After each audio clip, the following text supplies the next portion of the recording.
Al final del programa quiero decirles que hemos escuchado toda clase de opiniones y esto es lo más importante, lo más saludable que tenemos, el que todos puedan opinar y dar su ángulo de observación.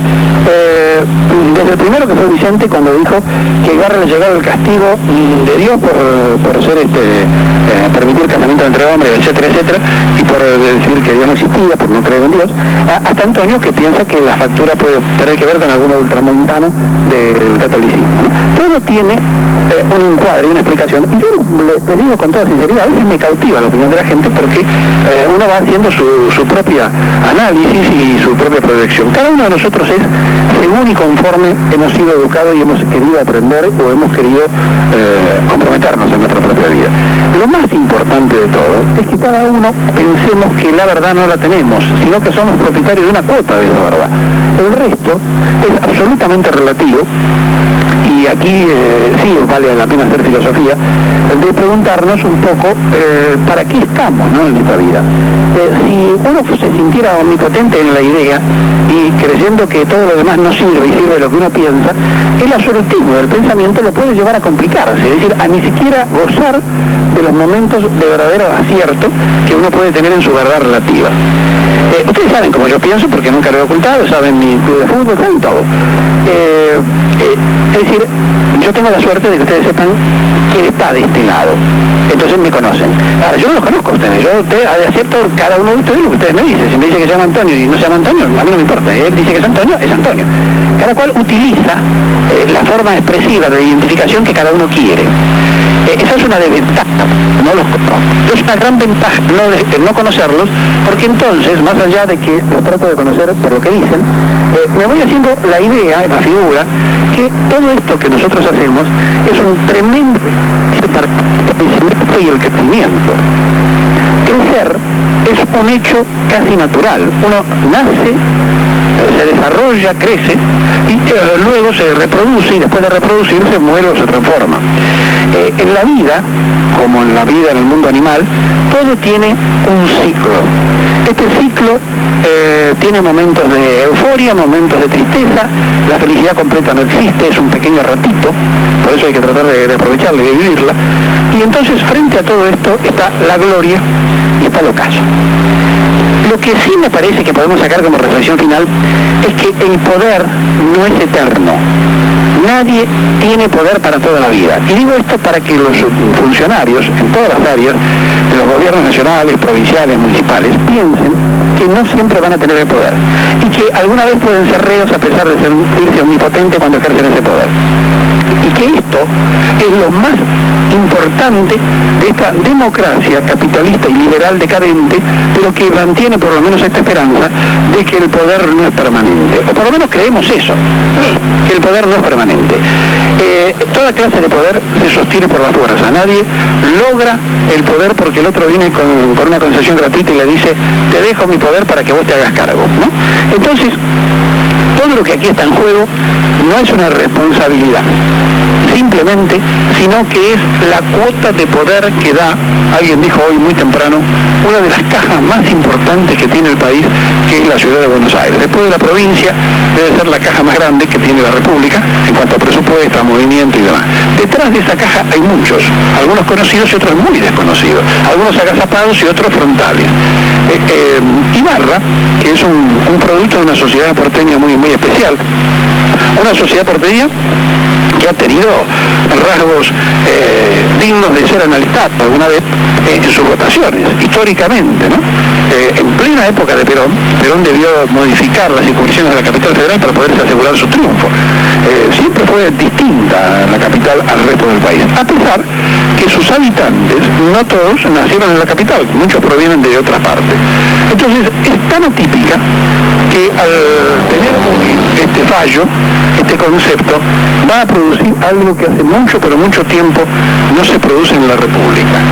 Que un poder legislativo, supuestamente distanciado del poder ejecutivo, tenga la gran llave de juzgar, para bien o para mal, al poder ejecutivo, como lo dicen los tres poderes que alguna vez supimos tener y que alguna vez Platón soñaba cuando imaginó la República. Mañana será otro día y seguramente tendremos un resultado explícito. Que Dios se apiade de todos nosotros. Chao. Malvinas, Islas del Atlántico Sur y la Antártida.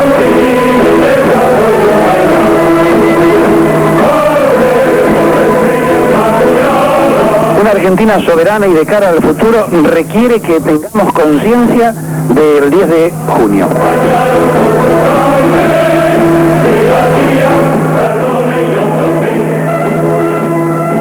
Un día como hoy expulsamos a los británicos.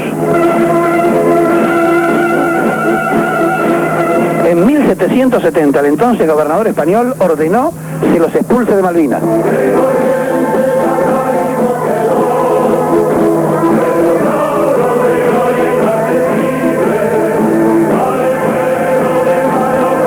En 1829 aparecía en nuestra historia el primer gobernador patrio.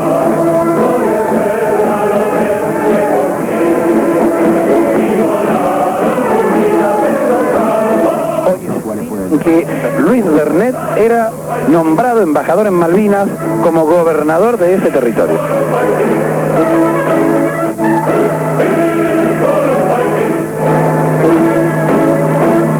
Buenos días para todos, así comenzamos el trabajo en la jornada de hoy, 10 de junio, día de reafirmación de nuestras Malvinas, Islas del Atlántico Sur, y además de esto, la proyección en nuestro sector antártico por la Antártida Argentina.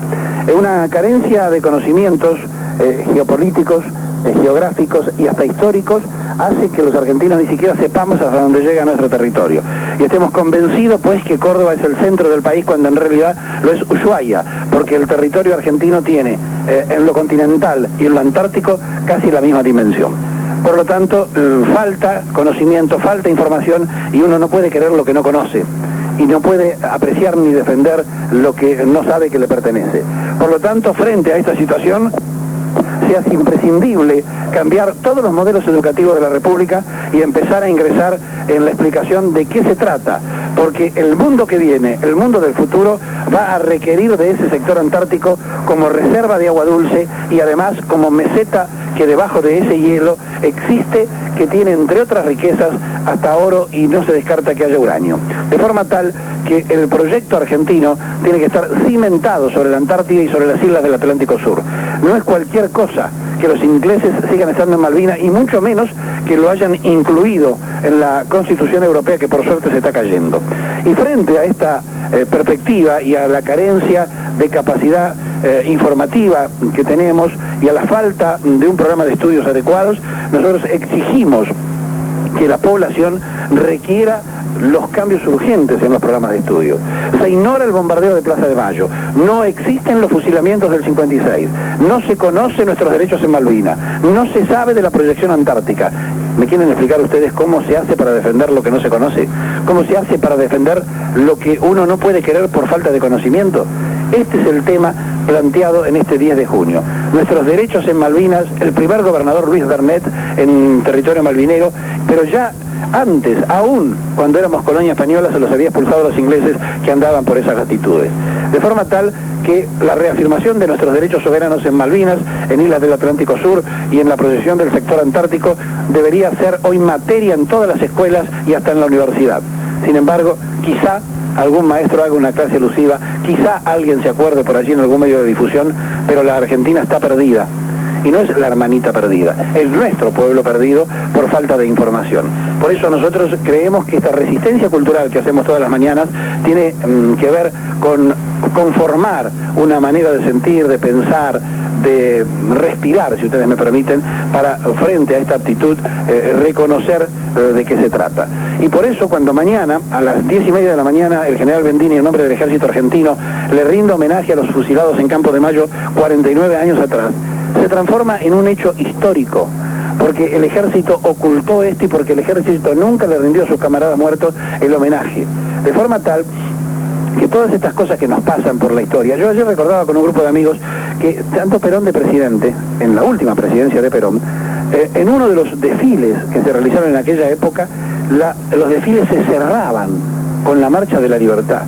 Y no sé quién era el jefe de banda, tocó la Marcha de la Libertad para cerrar un desfile en presencia del presidente Perón. Entonces, cuestiones absurdas, esta negativa del ejército argentino a convertirse en nacional y seguir la escuela liberal y gorila y unitaria, ha transformado a que las Fuerzas Armadas, en lugar de ser queridas y apreciadas, como lo fueron durante los 10 años más felices, se transformaran en rechazadas. Cuando los militares tuvieron que dejar de usar los uniformes para andar de civil, ya algo había cambiado en las Fuerzas Armadas. Y esto era que el pueblo, que nutre a las Fuerzas Armadas, no existe nación sin Fuerzas Armadas, entonces quería un recambio de esa cúpula liberal que tanto daño le hizo a la nación argentina en sociedad con los civiles cipayos que entregaron el patrimonio nacional, que entregaron la Argentina y que estuvieron a merced siempre del poder oculto inglés. De forma tal que hoy, y frente a esta actitud que ha tomado Bendini para mañana, nosotros le decimos a la gente que a las 10 de la mañana en la puerta 4 de Campo de Mayo nos acompañen para entrar a este homenaje que le va a hacer el ejército a los fusilados, no por el solo episodio de que se recuerde a alguno de todos los fusilados del 56, sino porque se va a recordar a los que con las manos atadas y sentadas en un banquillo mataron en Campo de Mayo, pero además se va a incorporar en la página de la historia del ejército argentino. Eran camaradas de los que hoy le rinden homenaje, pero además eran camaradas que supieron morir para que el pueblo pudiera votar, para que saliera de la noche de los pigmeos, de la noche oscura de aquellos que destrozaron los 10 años más felices de los argentinos, de aquellos que todavía hoy pululan y que sueñan con hacer algún Cristo vence o con alguna otra cuestión de estas que han transformado incluso a la Iglesia, dándole un color político cuando la Iglesia debería haber estado prescindente de haber jugado en aquellos años lo que hizo un rol que mucha gente abandonara, mucha gente católica abandonara la Iglesia católica precisamente porque las jerarquías eclesiásticas Tato y Noboa habían desquiciado al tiempo que transcurría. Hoy es una fecha para recordar, para estudiar, para informarse, porque es la reafirmación de nuestros derechos en las Malvinas Argentinas, en las islas del Atlántico Sur y en el sector antártico. Este mismo sector antártico cuyas bases hace más de 100 años tiene la Argentina y sin embargo de la Rúa estuvo a punto de cerrar y atrás estaban los ingleses para quedarse con esos lugares físicos. Gracias a una campaña que hicimos en ese momento por radio y a la cantidad enorme de llamados que provocaron nuestros oyentes, se pudo evitar esa maniobra. Falta presupuesto para el desarrollo en Antártida, para el desarrollo de todas estas cuestiones que estamos hablando. Falta información en el Ministerio de Cultura y Educación de la Nación. Falta todas estas cuestiones que requieren un replanteo absoluto. Cuando un país, en lugar de tener un Ministerio de Educación y Cultura, tiene una Secretaría de Cultura, es porque ni siquiera le da el rol protagónico a la cultura que debe tener. Cuando en un país se minimiza, cuando se achica el concepto administrativo, es porque en definitiva se piensa en chiquitito.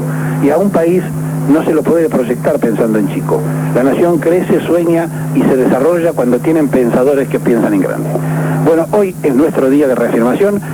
Trate de inculcarlo a los menores, trate de que sus chicos lean, traten de que se informen, porque el futuro de ellos, no el nuestro, el de ellos, está atado a la Antártida y a las islas del Atlántico Sur. Claro, yo sinceramente, mira, salvando toda la distancia, ayer Maradona llegó a Nápoles y había 80.000 personas para recibirlo, ¿no? Sí. El día que debutó también había 80.000 personas. ¿Qué significa esto? Que está instalado para los tiempos, ¿no? Maradona en el deporte italiano va a perdurar aún después de su muerte. O sea, va a ser ídolo napolitano toda la vida. ¿Por qué? Porque lo sacó a Nápoles, le dio un campeonato, jugó bien al fútbol, etcétera, etcétera. Bueno, aquí pasa lo mismo, ¿no? Ahora, allá usan la estampita de Maradona, porque Maradona es una figura que despertó al napolitano. Yo digo, ¿qué influencia puede tener para que un ídolo que ya no juega, que no tiene nada que ver, etcétera, etcétera, tenga 80.000 personas aplaudiéndolo? Esto mismo pasa con el fenómeno del peronismo, salvando, repito, todas las distancias. ¿Cuánto hace que no está Perón físicamente? 31 años, y ahorita ni hablar. Entonces, a partir de esta circunstancia, se lo usa para ganar las elecciones. Y después, no cantemos la marcha, no hagamos cosas partidarias. Me parece, te digo la verdad, me parece hasta ridículo, ¿no? Y lo más grave de esto es que después se mete el movimiento peronista en discusiones, si fulano es peronista, si fulano no es peronista. Como no existe un peronómetro para medirlos, yo voy a usar una frase de Perón. Este es comunista, aquel es conservador, el otro es demócrata cristiano, pero peronistas son todos.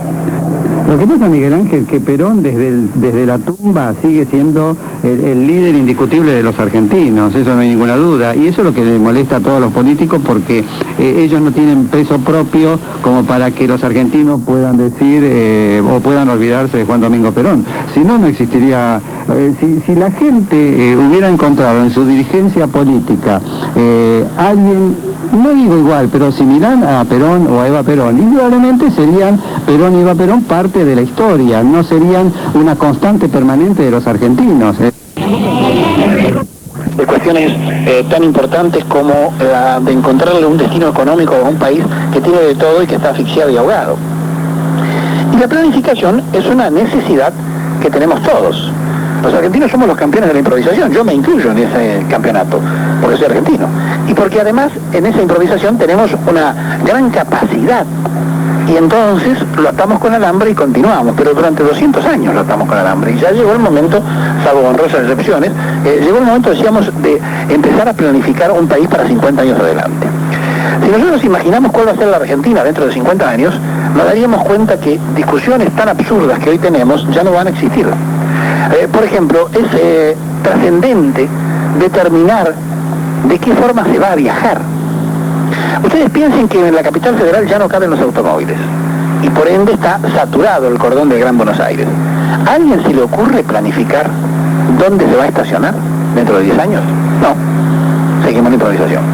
Cuando uno piensa que la necesidad de aviones modernos, rápidos, no pueden estar aterrizando cerca de la capital por el riesgo que esto implica, ¿a alguien se le ocurre planificar, no sé, por decir algo, en Don Torcuato, en un aeropuerto? No. Se habló de cuestiones faraónicas porque había mucho negocio de por medio cuando el Sogaray tiró la aeroisla y cosas similares. ¿A alguien se le ha ocurrido imaginar que el subterráneo o todas las líneas de subte deben llegar a la General Paz y poner allí unas grandes playas de estacionamiento? ¿Hay lugar además para hacerlo? ¿Alguien ha planificado la construcción de rutas donde están las vías férreas para que los trenes no entren a la capital y puedan, por ejemplo, combinar con los subterráneos y que las calles no estén cortadas? No. Estas cuestiones urbanísticas, tontas quizá, para decirlas así rápidamente, son fundamentales para el desarrollo de la gente que tiene que vivir. Dentro de 20 años, el país va a colapsar en su capital. En 10 años no se van a poder andar más con automóviles por la ciudad de Buenos Aires. Entonces, estamos hablando de la necesidad de planificar 50 años. ¿Por qué no imaginamos el helicóptero? No hay un solo helipuerto en la capital que pueda recibir el helicóptero. En San Pablo hace rato se manejan con helicóptero. Entonces, la pregunta es, ¿dónde están nuestros planificadores? ¿Dónde están nuestros creativos? Bueno, ¿saben dónde están? Fuera de la órbita nacional, fuera del Estado argentino, o en empresas privadas, o en el exterior. ¿Por qué? Y porque no tienen cabida. Porque aquí se pone el punterito al que consiguió hacer un concejal, un diputado o lo que fuere, se lo pone porque le llevó los votos de la villa, o le consiguió los del club, o en definitiva los del centro comercial. No se privilegia la capacidad o el talento para poder construir desde la política cuestiones como estas. Vivimos una tremenda improvisación. Lo seguimos pretendiendo atar con alambre y el alambre ya está oxidado y no nos alcanza. Cuando el presidente de la República dice, para que el fondo nos permita el crecimiento, el fondo nunca se opuso al crecimiento. Nosotros fuimos al fondo a decirle, préstame plata, te pagamos intereses y nos robamos la plata. Más allá de lo que el fondo haya hecho y más allá de lo que ustedes saben que pensamos, que la deuda la hemos pagado varias veces. Ahora, frente a esta situación que se plantea, ¿cuándo va a ser el tiempo que escuchemos a un presidente de la República no hablando de lo que pasó antes, sino de lo que va a pasar mañana? Cuando nosotros nos dicen que somos nostálgicos porque hablamos de Perón, nosotros hablamos de Perón para ver si alguno se refleja, se ilumina, lo lee, lo escucha. A ver si alguien le presta atención porque lo pensó, lo hizo y demostró que era factible. Mire, con copiarlo nomás estaríamos en el Palacio y en la Palacea. Bueno, frente a esta improvisación, frente a toda esta cuestión, yo me estoy imaginando los comicios de octubre con 400 listas en un cuarto oscuro. ¿Alguien pensó que una cuestión que es legal, que es que todos puedan participar y que todos puedan tener un partido político, es absolutamente irrealizable desde el punto de vista práctico? Que en los pupitres de las escuelas no caben 30, 40, 50 listas, ni hablar de 500. ¿A alguien se le ha ocurrido imaginar o pensar un país para dentro de 5 años? ¿Alguien pensó que tenemos petróleo para 14 años? Si esto no se planifica, si esto no ocurre, la Argentina no tiene destino y lo más probable es que seamos esclavos de los nuevos invasores. Miguel Ángel. Esto es Ayer. Una mujer que despierta todo, que no esté pedido. Estás logias, de las corrientes hinduistas,